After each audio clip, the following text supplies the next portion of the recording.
Hey everybody, welcome to the Ink and Paint Club for this week. My name is JD as your host, and hey, welcome to Final Fantasy Month. So yeah, we decided, and I guess by we I mean me, decided since Final Fantasy 15 is coming out at the end of the November, we'd take the month to look back on some of Final Fantasy's animated films. It's just gonna be me today. We had some scheduling issues with Kyle and his work schedule, and some of the guests I was trying to get on here were a little preoccupied this week. So, it's just going to be you and me today, a little personal time, like you do. So, to get us started on our Final Fantasy films for this month, we're going to go back to the way yesteryear of 1994. I was like 3 years old when this movie came out. 3 or 4, I don't know. But we're going to be talking about Final Fantasy Legend of the Crystals. So I'm going to be honest, anything that is like pre Final Fantasy 7, I have very limited knowledge on. So it does not help me with this movie. From what I've gathered, what I've read, Legend of the Crystals is a sequel to Final Fantasy V. And literally the only thing I know about 5 is that the main character is Bartz or something, and that I only know that because I played Dissidia. So yeah, from what I can gather is this movie is actually sorry, my cat's being weird. It's not an actual movie, rather it's like a collection of 4 OVA episodes that were combined into one long movie. Such as you did.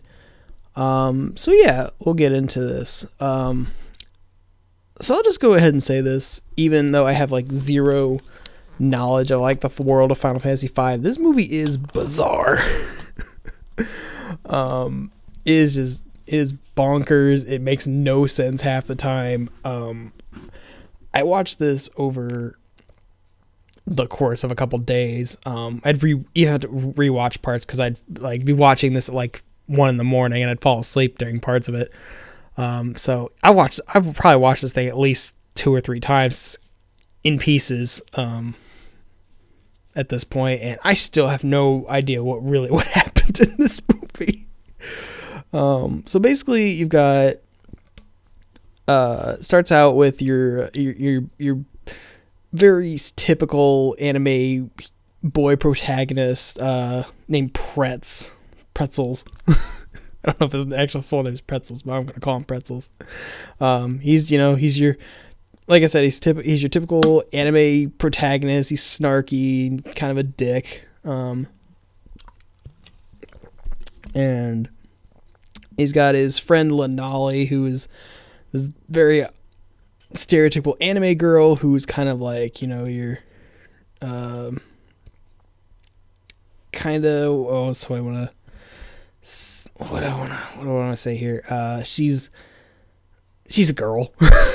I guess is the best way. Sorry, I'm recording this at like 2:30 in the morning, so I apologize if I'm a little loopy. So basically what happens is Lanali's been sent out to,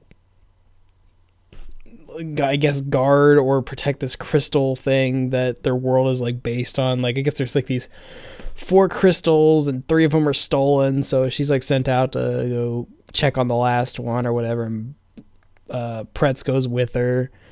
They run into the military. I guess the military is going out to check on the crystal too, and they're thinking that Pretz and Lanali stole it or something. So that's where you meet your character Valkus, and then they meet up with these sky pirates, and they kind of are running with them, but later team up with them.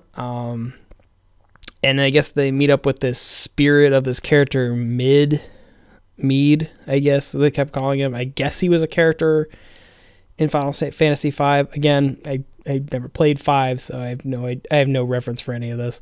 They even have flashbacks back to bits of pieces of 5, and I still have no idea what's going on. So yeah, it's about them protecting this crystal from these weird alien demon things. I don't know what they are. They're robots or whatever. But yeah. So if you're not following any of this, then good. You're about where I am, because I don't know what the hell happens in this movie. I mean, it was fun. I'll give it that much. I had fun with it.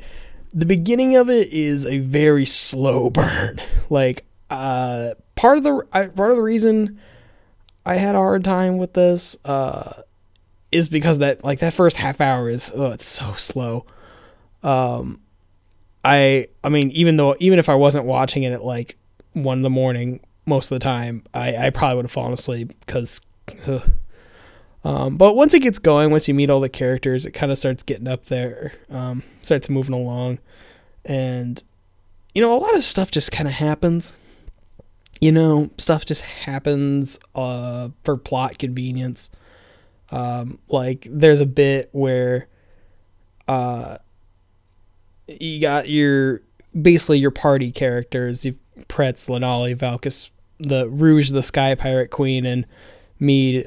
They all go visit the Queen because the crystal has chosen them to save the world or whatever. They're like, oh hey, there's this dragon underneath the castle, maybe. He's supposed to be this guardian deity or whatever, and he may or may not exist, but we might need his help to help get us to the bad guy's lair or whatever. So it's like, all right, we'll go find the dragon. And they find him, I think 5 minutes, and like, all right. So I guess that happened. Yeah, just a lot of random. It's a lot of things happening. It's not what I would consider a very cohesive plot. But again, these are 4 episodes of an OVA strung together. So I mean, what can you do?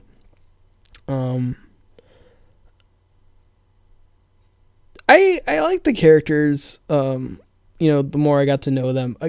Again, I wish the story was a lot stronger to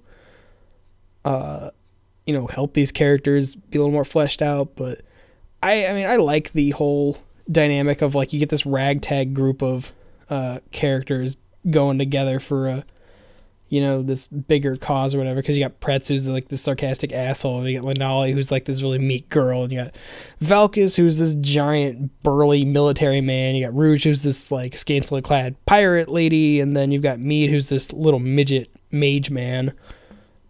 So it's you got a nice kind of eclectic or big diverse group of characters, I guess. So this is back in 1994. And if anyone remembers that kind of era, this is back when, because I watched the English dub of this, I guess I should preface by saying, yeah, if anyone remembers early 90s anime dubbing, it's not that great. Everyone does a passable job, but it's very much we're reading this off a script. It's a lot of the dialogue delivery is really stiff. It's almost like a first pass most of the time. Mead's is the worst. I cannot stand to listen to Mead talk because he cannot emote. Whoever his voice actor is cannot emote. There's this whole flashback to I guess the events of Final Fantasy V, where Mead's grandfather is dying or whatever, and just he's doing this emotional breakdown. He's doing it in the most monotone voice possible, and I don't know if that's part of the character, but anytime this character is supposed to be showing emotion, they'd be no, it's it's trying to, but it's someone who doesn't know how to. I don't know, it could be the actor, it could be the voice director, and I don't know, but the voices are they're weird. But what was bugging me through half of this movie until I decided to look it up. A lot of the characters in the movie sounded really familiar to me, so I had to go look it up, and it's why do all these sound really familiar? Literally everyone from the main cast was on Tenchi Muo. Pretz is voiced by the guy who voiced Tenchi. I think Lenali has Sasami's voice. Rouge, I think, is Ryoku. Ryoko. It's been a long time since I watched Tenchi. I watched the shit out of that as a kid. I should rewatch that. So yeah, if you're a fan of Tenchi Muyo, then watch this movie, and literally all the characters are exactly the same people. I almost feel like they had a recording session for Tenchi, and they're like, oh hey, we got this Final Fantasy movie, we got a dub. Why don't you guys just pop over here for a couple hours and we'll knock that out. I guess. I don't know. Yeah, so there's that. I will say that this movie has a lot of interesting designs. I mean, you gotta kind of expect that with Square. Final Fantasy, if anything, is always interesting to look at, even if none of the stories make any goddamn sense. I'll be honest, I played Final Fantasy VII and all that stuff, and I couldn't tell you what happens in that game. I play Kingdom Hearts. I played every single Kingdom Hearts game except for 3D, and I could barely tell you what the plot of those games are. I play it because, like, hey, I get to go into Disney World, I get to hit things with a sword. That's kind of what my takeaway from those games are. But, where's I going with this? Yeah, there's a lot of interesting stuff. Like, I like a lot of the ship design they did for both Valkus and Rouge, like Rouge the Bat from Sonic. Their ship designs is really interesting. Sorry, I get the hiccups. That's really cool. I like Valkus's design. Mostly because he looks like a really buff Dr. Eggman. He's got like the little sunglasses and like the mustache. It's not like Eggman's like big Teddy Roosevelt mustache or anything, but it kind of looks familiar. He's got like a big chin and stuff. So that was fun. What else was I gonna say about this? The villains I don't understand. Because when you're introduced into the world when the movie starts, it's kind of like this magic-y but kind of steampunky universe, and it's like, okay, that's fine.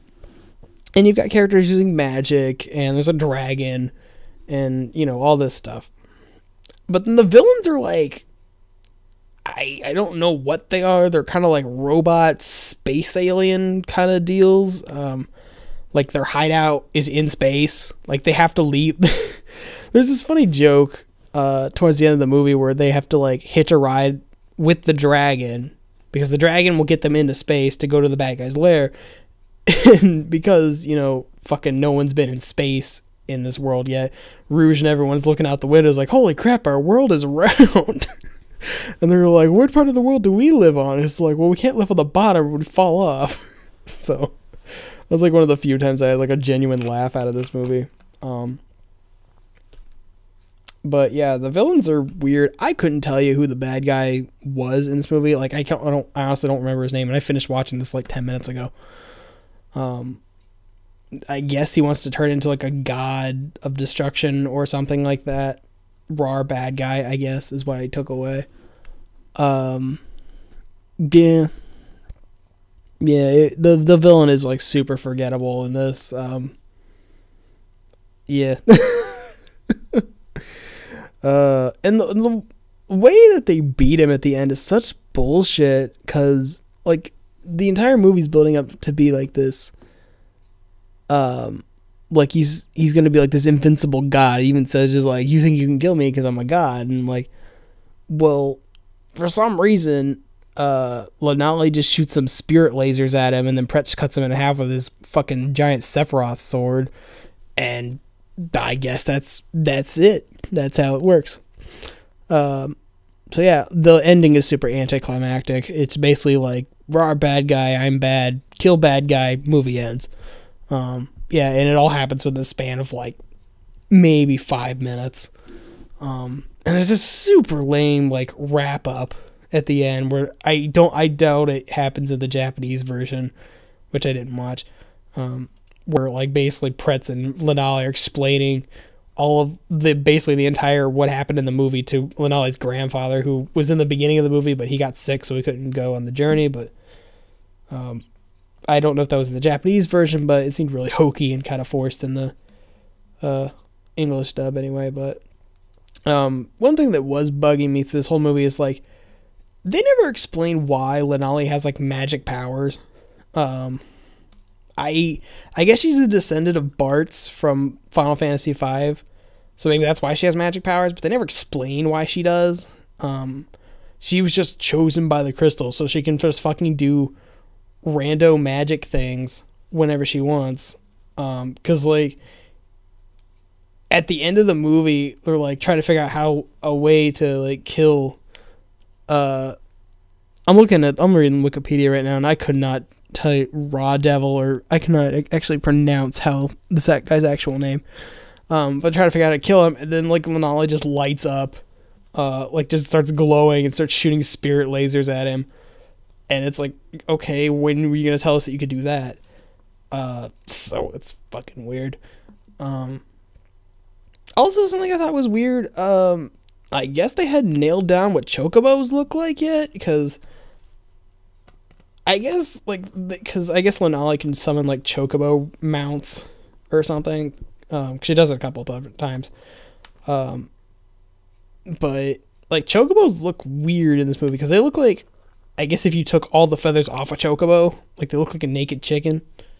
So I don't know when they nailed down the official like look of what chocobos look like, because they do not look like what I think they look like. But yeah, so it was interesting to see that. But I mean, overall, it's not a bad movie. From what I've told, like I think the version I was watching was missing a few parts because it would like skip ahead to like they'd be in the middle of something and it would immediately cut to something, and I feel like there was like a minute or two missing in between this. But I mean, this movie was only released on VHS back in the 90s, because I guess the distributors lost the rights or something, so it hasn't been on DVD or anything. So I'm sure the version I was watching was just like bits and pieces someone could find of the movie. But I mean, it's not a bad movie, I guess. I mean, if you're looking for a dumb little adventure movie, I mean, this thing's like 2 hours long, which why it took me so long to watch this. You know, it's all right. I mean, it's not the greatest. I mean, I probably won't have any. I probably won't have any reason to go back and watch this. I like the characters. I thought they were kind of cool. Like I said, I like that whole ragtag group of characters. Kind of dynamic. But, you know, unless you're like a huge fan of Final Fantasy V, which I don't know anyone who is. Even though I've heard 4, 5, and 6 are really good. I've never played. I tried to play 6 once, but I didn't get too far. But yeah, unless you're a huge fan of of 5, I don't imagine you're going to get a whole lot of this. I didn't. Even when they make references to like the actual game, like I didn't understand any reference. But I'm sure if you're a fan of 5, you get more out of this. But even if you aren't and you do want to watch this movie, if you're just like a Final Fantasy fan, I mean, I think it's decent enough that it can stand on its own. But yeah, it's an okay movie. Nothing special, nothing to write home about. It's just a fun little jaunt, just to, you know, to kill 2 hours if you need to, I guess. It's confusing as all hell. I have no idea what actually happened in this movie. The animation's nice. I mean, it's a little simple at times. It was done by Madhouse, which I hear is a pretty famous anime studio. I think they've done a lot of notable stuff. Yeah, it was alright. Nothing too special, I guess. I'm sorry if anyone was is super in love with this movie or in love with Final Fantasy V and were like, I missed so much context from this movie. I apologize. But yeah, if you're a fan of Final Fantasy or Final Fantasy V, I mean, say check it out if you haven't already. But if not, I mean, you're probably not going to get a whole lot from this, so you can probably go ahead and skip it. Yeah, so that's cool. So yeah, that's about all I got, really. I guess just keep an eye out on our channel. I know our schedule's a little inconsistent as of late, but we're going to try to catch up as best we can. But come back next week where we'll be continuing with more Final Fantasy movies, where we're going to talk about the abomination that is Final Fantasy Spirits Within. I'm not looking forward to watching that again, because last time I watched it, I was like 10 years old or something like that, and it didn't make as much sense as it did as much as it's going to when I rewatch it probably the next couple days. So yeah, keep an eye out for that, and make sure you tune in all month, where we're going to be talking about a couple different movies and the Final Fantasy pantheon, I guess. Yeah, and all leading up to Final Fantasy 15 at the end of the month, so which I hear is a big deal, but I probably will not play because I don't have a system for it. So thanks you guys for watching. Make sure you follow us all on social media, all that good stuff, and check out our other reviews and podcasts that we post to our page here. So yeah, hope you enjoyed this whatever. I'm gonna go to bed now because I'm tired after watching this movie. It hurts my brain. Alright guys, we'll catch you later.